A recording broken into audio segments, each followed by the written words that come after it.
Huh? Could it be? I was checking my phone at the OB-GYN clinic when someone suddenly spoke to me. I looked up and there was my husband's colleague, whom I had met before. Like me, she happily patted her big belly and said, "You're having your second child already. Seeing your belly, I wonder if our due dates are the same." Second child? I admire you for being so quick. Your older child is only about 6 months old, right? I was confused because I didn't understand what she meant. Truth be told, this child I'm pregnant with is indeed my first. Well, this is only my first. Her expression froze when I replied. It felt odd. I immediately questioned her about it. What she revealed afterwards was an unexpected truth. My name is Erica Adams, and I'm 28 years old. I work as an apparel salesperson in a department store. My husband, Christopher, and I have been married for only half a year. We met not at work, but at what you might call a blind date. Christopher works for a typical average company, and his income and benefits are about average too. It's a little tough to live on his income alone, but I also work full-time, so that's not an issue. I would like to have children someday, but if I were to give birth, I would have to take time off work, even if I didn't want to. To be prepared for whenever that time comes, I have been diligently saving money in my daily life. On the other hand, my husband Christopher isn't that cooperative. And whenever I try to save money by making boxed lunches, he flat out refuses. Huh? Boxed lunches? I can go to different restaurants with everyone from the office for lunch, you know? But didn't we agree to save money together? To do that, we have to start with what we can. It's fine to save money, but where to cut back depends on individual values, right? I want to go out to eat with everyone for lunch. So, Christopher, where do you plan to cut back? Huh? Well, various things. I'll do my best in my own way, so isn't that good enough? Huh. Okay. Even though we've only been married for half a year, this is the state of our relationship. Although we got married because we loved each other, the discrepancy in our values was bothering me. And what's more, even though a year has passed since we got married, we still don't have any children. It's not that I didn't want them. I simply thought it wasn't the right time to have children yet. Moreover, over these past 6 months, my husband has been spending money as he pleases without particularly focusing on saving. He doesn't hesitate to spend money on lunch expenses, gaming purchases, or sneakers he desires. His monthly income isn't particularly high, so he ends up spending almost all of it within a month. From the beginning of our marriage, we've been contributing $1,000 each per month towards living expenses. At some point, my husband started saying, "I like to reduce it, even if it's just by a little." Just recently, he made such a request to me. "Sorry, Erica. Can you reduce my share of this month's living expenses a bit?" Huh? Why? Didn't we already cut it by $100 last month? Yeah, but you see, things have been a bit, tough. Tough? That's why I suggested it, didn't I? I thought it'd be better to make boxed lunches to save even a little money. That's not what I meant. Anyway, just reduce it by $100, okay? Okay, but make sure to manage it properly next month. Looking back, I feel like my husband's been coming home later and later over this past half year. There have been more days when he's had to work on weekends, leaving the house empty. Despite overtime clearly increasing, why is it that our living expenses aren't enough? We must be spending it on something, but whenever I ask, he just evades the question. I really need to do something about this situation, I thought one day, and then it was announced that there would be a barbecue at my husband's company. It was mentioned that employees' families could also attend, so when my husband invited me, I decided to join. While his company has a high proportion of male employees, it's not awkward at all. As I sipped tea on the sidelines, a stranger approached me. "Nice to meet you. You're Miss Adams, right?" Yes, that's right. Are you by any chance my husband's colleague? I'm Lisa Kerr, and I work in the same department. I heard you and I are the same age, so I naturally felt a sense of closeness. Is that so? America Adams. My husband always speaks highly of you. Oh, that's great to hear. I hardly have anyone of the same age around. Indeed, there seems to be a lot of younger new hires and older individuals, and there aren't many people around our age, right? Most of the women I spoke with who looked young were temporary workers. The older women, on the other hand, are mostly part-timers. There are probably really few full-time female employees. That is probably why someone as close in age as I am was so valuable to Lisa. We had a lively conversation, and I was able to forget about the usual frustrations with my husband and enjoy a good time after a long time. When I got home, I approached my husband. Christopher, thanks for inviting me today. It was so much fun. I'm glad you enjoyed it. You seemed to be chatting happily with Lisa, huh? Oh yeah, Lisa is really nice and we hit it off. Is that so? Lisa is good at her job and probably the most powerful female employee. Wow, she must be really impressive. She did seem like someone who could handle the job well. And her memory is amazing too. She remembers almost every company we've dealt with and what she's been in charge of. In my opinion, Lisa doesn't seem like the type to be deeply engrossed in her work, despite her outward appearance. It might be rude to say, but this just proves that appearances can be deceiving. I can't help but admire someone who not only has such a glamorous appearance, but also excels at work and has a good memory. Inspired by her, I began to immerse myself in work from the next day onwards. I tried to do everything myself and support others as well. However, on the other hand, the misunderstandings with my husband grew. My company hardly ever has overtime, no matter how busy it gets. But lately, I feel like my husband's been coming home even later than before. Up until now, he used to come home by 10 p.m. at the latest, but recently it's become normal for him to return after midnight. With more overtime on weekends as well, I decided to ask about the reason for this one day. Hey, Christopher, lately you've been coming home really late. Is work that busy? Huh? Yeah. There are a lot of new tasks and stuff starting up. But still, past midnight? Isn't that way too late? Is that really okay with the company? It's fine, really. It's just for now, and it's not like this all the time. Anyway, Erica, there's nothing for you to worry about. Well, if you say so. His vague responses left me feeling uneasy, but pressing him now probably won't get me the answers I want. For now, I decided to observe his behavior a little longer. However, even after 6 months, my husband's overtime remained unchanged, and the opportunities for us to meet as a couple had also become fewer. We no longer went on dates like we used to on weekends, and I found myself going out alone more often. On this particular day, since my husband was working on a weekend, I went out alone. I took a train in the opposite direction of my usual route and decided to visit the newly opened shopping mall. Being freshly opened, it was incredibly crowded. As I strolled around looking at various shops, I heard a familiar voice from behind. Hey, over here.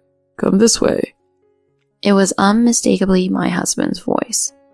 I instinctively turned around, but with so many people around, I couldn't quite catch sight of my husband.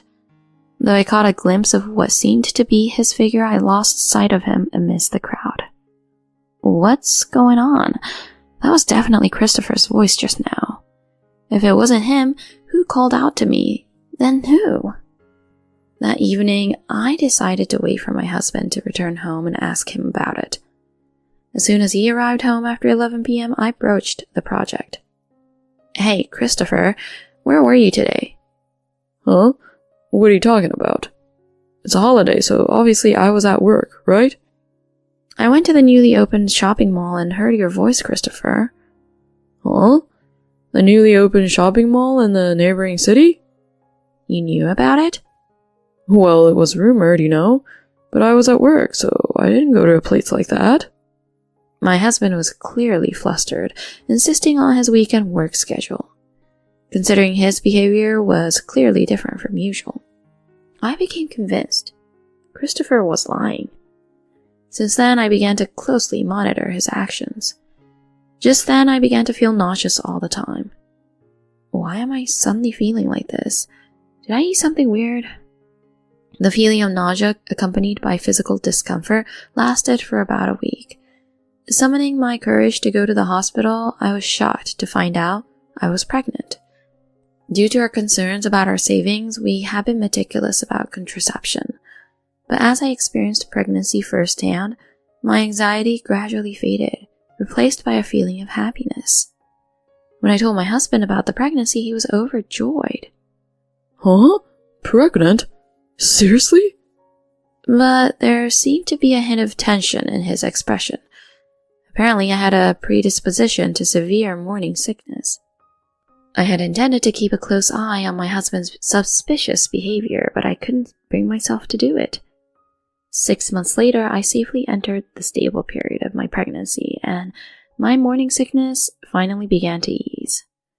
Until now, the severity of my morning sickness had required my husband to accompany me to the hospital, but that was no longer necessary. I was able to go to the OB-GYN by myself, and while waiting to see the doctor at the reception desk, I routinely browsed baby products on my smartphone. It was at this time that I was suddenly approached at the hospital. Huh? Could it be? When I looked up, there was the familiar figure of my husband's colleague, Lisa. She joyfully stroked her belly, which was about as big as mine, and said, "You're having your second child already. Seeing your belly, I wonder if our due dates are the same." Lisa? It's quite challenging to be pregnant with a second child while the first one is still small, isn't it? And by the way, were you pregnant with your first child during the barbecue we had before? Second child? You're admirable for being so quick. Isn't your older child about 6 months old? I was confused as to what Lisa meant. Truth be told, this child I'm pregnant with is indeed my first. With a mix of confusion and fear, I cautiously spoke up. Lisa, this child is actually my first. Huh?